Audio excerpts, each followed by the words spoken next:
Well, greetings everyone. This is Mattu with this week's Resuscitation video cast. This week we're going to review a lecture that was done by Dr. Scott Bronstein. Scott is an attending physician at Cedars-Sinai Hospital in Los Angeles, and every year Cedars-Sinai hosts a really great emergency medicine CME symposium called the Cedars-Sinai Emergency Medicine Symposium. And it's a great conference. This past year in 2011, Scott gave a lecture that was designed to update everybody on the 2010 guidelines on how we're supposed to be managing intracranial hemorrhage. It's certainly something that we in emergency medicine have to know inside and out, upside down, backwards, forwards, left and right. It's something that we've got to know. It's an important part of our specialty. And those guidelines address some controversial topics. For example, when do you treat seizures? And should you prophylax for seizures? How do you treat hypertension and a handful of other things? So I'm going to pass things over to Scott, and he's going to educate all of us on this very, very important topic. So a lot of this guide is based, this talk is based on these guidelines published in 2010 in the Journal of Stroke. The American Heart Association and American Stroke Association got together their experts and came up based on the most recent data with their recommendations for treatment of this disorder. Now, the previous guidelines came out in 2007, but because there have been some significant clinical studies published since then, they actually got together and decided to update their guidelines sooner than they otherwise would have. Etiologies include age, and we know that the risk of this doubles every decade after age 50. Hypertension is the most common cause, and these tend to cause bleeds which are deeper in the brain and in or around the basal ganglia. Anticoagulant use is a rising cause, and we know that the use of oral anticoagulants has increased fourfold over the last decade. Cerebral amyloid angiopathy is a disease of older people involving protein plaques which are deposited in the blood vessels of the brain, making them leaky, and substance abuse. The classic clinical presentation is sudden onset of severe headache, vomiting, and a rapid decrease in level of consciousness, usually over minutes, sometimes hours. And these patients often present with systolic blood pressures that are very high, often above 220.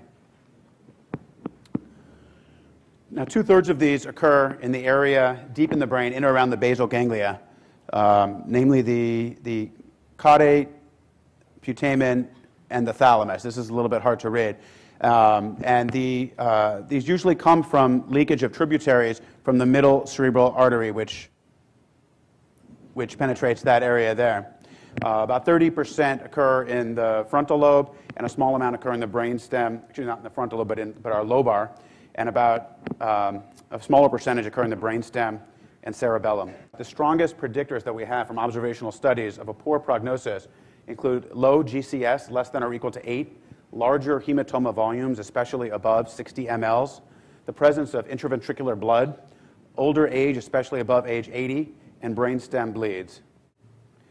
Now, I interviewed several of our staff neurosurgeons in preparing this talk, and they asked me to include this slide because when we consult them, this is really what they want to know, and they feel that we don't always tell them up front what they're looking for. The most important piece of clinical information they want is the GCS, and we're very good at calculating this in our heads, but it's not always the first thing that we tell them. There's also a modified GCS score for intubated patients.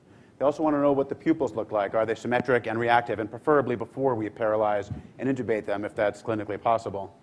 When you describe the CT to them, they want to know the location, the size, whether there's any midline shift, any intraventricular blood, or any subarachnoid blood. In terms of medications that the patient is on, we're very good at knowing who's on Coumadin or anticoagulants. We often don't ask about antiplatelet agents, including aspirin and Plavix, even NSAIDs. And an order that they would like us to consider up front, at least at our hospital, is a rapid platelet function assay. We'll talk more about platelets in a few minutes. So I think that's pretty useful information. It's always useful to know what our consultants are going to want to know about. And this was a little bit of a surprise to me. You know, the platelet assay I never even thought about mentioning before or testing for. But if it's something that they're going to be very interested in, then it might be worth talking to the neurosurgeons about at your hospital and at my hospital to find out whether that's something that they want. And also the GCS, you know, to be honest with you, I learned that the GCS was primarily just something that was used in trauma patients, Not so much for these spontaneous intracranial hemorrhage patients, but again, this is another thing that I'm going to talk to the neurosurgeons about and find out if that's what they want. The other thing that Scott mentioned is that they want to know where the bleed is, and oftentimes the neurosurgeons want to know how big the bleed is, and they want to know, when we talk about how big it is, how much volume is there in that bleed. And I've never really had a good sense about how to calculate that, and Scott's going to talk about how exactly we can calculate the volume of the bleed. So this is how the neurosurgeons calculate what the volume is of the bleed. And it's basically A times B times C divided by 2, where A is the longest axis of the bleed, B is the longest axis perpendicular to that line, both in centimeters, and C is the number of slices it's seen on times the slice thickness. And what you get is cubic centimeters, which is equal to milliliters. And this is how they estimate the size of the bleed and volume. Well, here's a growing issue. A lot of our patients, and a lot of your patients, are on oral anticoagulants or antiplatelet drugs when they have their spontaneous bleed. How do you treat those patients? So we know that about 14% of patients with ICH are on oral anticoagulants. We also know that patients on these medicines have a significant increased risk of hematoma expansion, and patients on Coumadin have double the mortality of patients who are not on Coumadin when they come in with this condition. Now, the gold standard for treatment has always been fresh frozen plasma plus IV vitamin K. And what's new on the horizon are these PCCs, which Dr. Trabati spoke of earlier, prothrombin complex concentrates. And basically, these are plasma-derived factor concentrates, mainly factors 10, 9, 7, and 2. And they have several obvious advantages over FFP in that they're readily available, they don't require thawing or cross-matching. They also can be given in much smaller volumes than FFP, and they're less likely to transmit infection. But unfortunately, at this point, there's only one small study and some case reports comparing the two head-to-head, PCCs and FFP. And what they found, which we know, is a much more rapid correction of INR. PCCs correct the INR usually within minutes, but they were not able to study so far, have not been able to show a difference in clinical outcome. Now, recombinant factor 7 was something that in the 2007 guidelines was spoken of rather neutrally or described as investigational. But phase 3 studies that have come out since then have actually showed that while they're able to decrease hematoma expansion, they were not able to show any difference in clinical outcome, and there was nearly a 3 times the increased risk of thromboembolic disease, and especially arterial thrombotic problems at the higher doses. In terms of platelets, there's really not much controversy that patients with low platelets or thrombocytopenic with ICH should get platelet transfusion. But where there's controversy is what to do about patients that have a normal platelet number but have platelet dysfunction, either due to medical conditions and more often antiplatelet drugs. And there were 2 articles in 2009 that had somewhat contradictory results.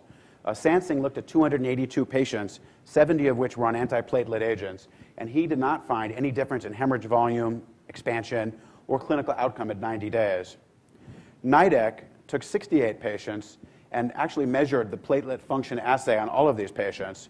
And he did find that decreased platelet activity was associated with early ICH volume growth and worse functional outcome. And what I think is interesting about this is that while 23 patients were known to be on aspirin or antiplatelet agents, another 16 actually was found to have decreased platelet function as if they were on aspirin. And likely these people had taken maybe possibly some over-the-counter or other antiplatelet agent. He did transfuse platelets to these patients and was not able to show a clinical outcome. But I would note that the platelet transfusion in his study took place about 21 hours on average after symptom onset. And I know at our hospital we're able to get them platelets a lot sooner than that, possibly would have better findings. So the guideline recommendations, if the patient is coagulopathic or thrombocytopenic, they should receive replacement. If the patient has an elevated INR due to oral anticoagulants, you should give vitamin K-dependent factor replacement and IV vitamin K. And they say that though PCCs have not been shown to improve outcome compared with FFP, they may have fewer complications or are a reasonable alternative, and that's a Class 2A recommendation. So basically making us free to give PCCs for these patients. They state that factor 7 is not recommended pretty much under any circumstances, and they state that platelet infusions for patients on antiplatelet agents is still considered investigational.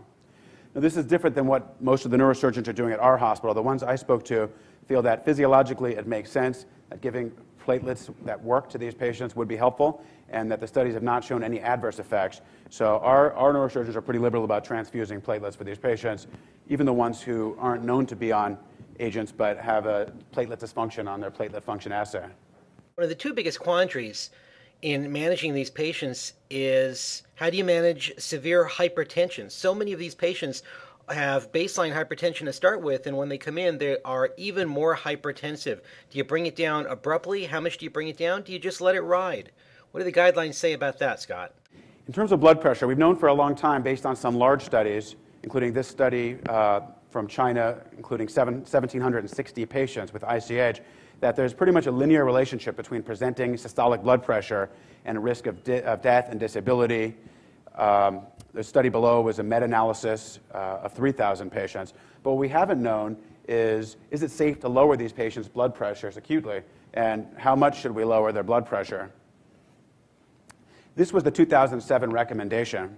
Until ongoing clinical trials of blood pressure intervention for ICH are complete, physicians must manage blood pressure on the basis of the present incomplete efficacy evidence. Current suggested recommendations may be considered. And basically, they're saying that we don't know.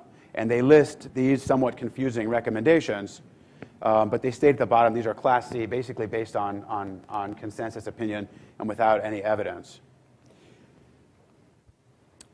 So what's new is we have two trials that have come out since the last guidelines. The INTERACT trial, which stands for Intensive Blood Pressure Reduction in Acute Cerebral Hemorrhage. This was a Chinese trial that looked at 404 patients and randomized them using IV blood pressure lowering agents to either a systolic of 140 or a systolic of 180, keeping it there for the first 24 hours.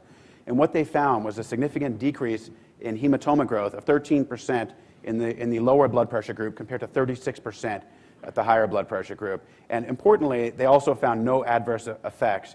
Now, they weren't able to show clinical outcome improvement, but the study wasn't powered to do so. The other study is the ATTACH trial, which stands for Anti-Hypertensive Agents in Cerebral Hemorrhage, which just came out in 2010. And this study, they took 60 patients and that had blood pressures greater than 170 systolic and ICH, and randomized them using IV nicardipine to reach one of three blood pressure goals: systolics of 110 to 139, 140 to 169, and 170 to 199. And you'll notice that these studies are usually using systolic blood pressure, which is found to correlate better than mean arterial or diastolic pressures. And what they found was a trend toward less hematoma expansion, less perihematoma edema, and better 3-month outcomes for the lower blood pressure group, though this did not meet statistical significance. They also found that patients who were treated early, less than 3 hours, and patients that had higher blood pressures on arrival above 200 actually did better, and there were no adverse effects. So we have these two studies, which are good, not great. They don't show any statistically significant clinical outcome improvement, but at least there's a trend towards improvement, and there were not adverse effects. And based on these two studies, the most recent recommendation is that in patients with systolic blood pressures of 150 to 220, acute lowering of systolic blood pressure to 140 is probably safe, and that's a Class 2A recommendation. All right, sounds good. So go ahead and be gentle with it, but go ahead and treat the blood pressure. The other big quandary in managing these patients has to do with seizure prophylaxis.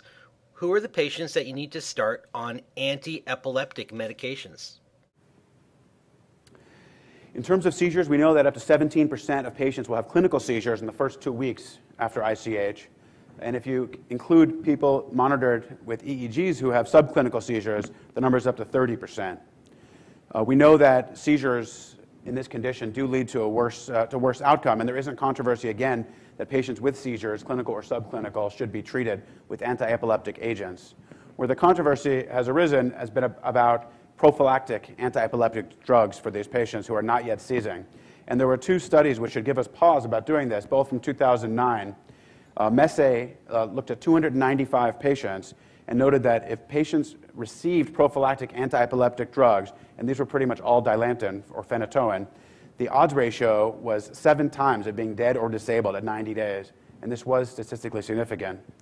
NIDEC, the same year, took 98 patients and noted that phenytoin use specifically was associated independently with more fever and worse functional outcomes at 2 weeks, 1 month, and 3 months. Incidentally, a smaller number of the patients in that study were on Keppra, and these patients did not show a negative clinical outcome.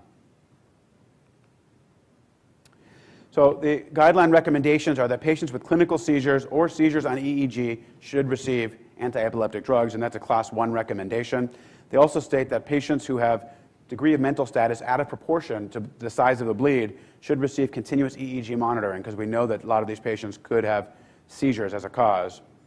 And their final recommendation is that prophylactic anti-epileptic drugs should not be used. And in talking to our neurosurgeons again, they haven't all bought in on this. And the consensus seems to be that patients that have bleeds deeper in the brain, in the area of the basal ganglia, which are most of them, these patients are a lot less likely to seize, and they're pretty much comfortable not treating with prophylactic anti-epileptic agents. But patients who have cortical bleeds, especially large cortical bleeds, most of the neurosurgeons that I talk to still are recommending anti-epileptic agents. We're using actually a lot more Keppra rather than Dilantin now, and it's probably based on the studies I showed you. Well, I think Scott did a really great lecture of summarizing the key points of those guidelines. I'm going to go ahead and include his full summary of his talk. And this summary is going to include some of the points that we didn't cover in this little snippet of his talk. If you want to get his full talk, just go to CME Download, and you can get the details behind some of the points that he's summarizing that we didn't cover. So, Scott, why don't you go ahead and sum things up for us? So, a summary of just the Class 1 and 2A recommendations. They state that non-contrast head CT should be done as soon as possible. CTA or MRA may be useful to evaluate for secondary lesions when suspicious. Patients who are deficient in coagulation factors or platelets should receive replacement. Patients with elevated INRs on Coumadin should receive vitamin K-dependent factors, either PCCs or FFP, and intravenous vitamin K. PCCs, though they have not been shown to improve outcome, they likely will have fewer complications and are considered a safe alternative. Patients with systolic blood pressures of 150 to 220, it's probably safe to acutely lower them down to 140. Patients with clinical seizures or seizures on EEG should receive anti-epileptic agents. Continuous EEG monitoring is suggested when mental status is suppressed out of proportion to the size of the bleed. Patients with cerebellar bleeds and clinical deterioration or brainstem compression should have surgery as soon as possible. And new DNR orders should be delayed until the second hospital day. All right, once again, that was Dr. Scott Bronstein speaking from the Cedars-Sinai Emergency Medicine Symposium. It's a great conference, and he did a great job summarizing those intracranial hemorrhage guidelines. If you want the full talk, once again, you can get that off CME Download. I'll talk to you again in a couple of weeks. Until then, take care.